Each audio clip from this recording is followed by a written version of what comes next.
Bwana, huu ni ujumbe wako Dudubaya. Huna adabu, huna staha, huna miiko wala mila za Kiafrika.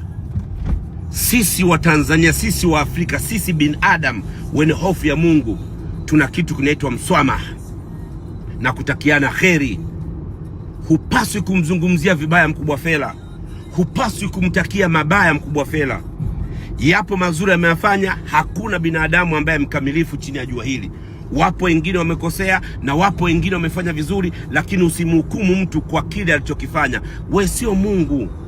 Hupaswi kumnenea maneno ya hovyo Mkubwa Fella. Mtu yuko kitandani anapambania afya yake, eti aliwahi kuwabania watu. Riziki inapangwa na Mungu. Ukiona riziki kwako imeondoka, jua ni Mungu amepanga riziki iondoke. Hakuna binadamu anaweza kuzuia riziki ya kwako hapa chini ya jua. Hakuna, wala hatotokea.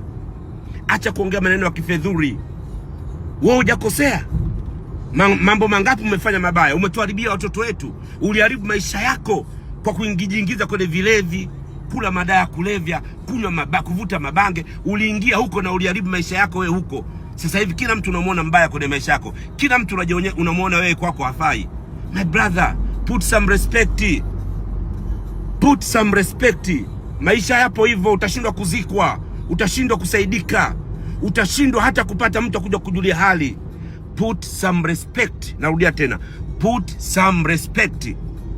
Hupaswi kufanya hicho unachokifanya. We ni nani? We ni nani unahukumu watu? We ni nani? We ni kijana mmoja wa hovyo ambao ulishaharibu vijana wetu.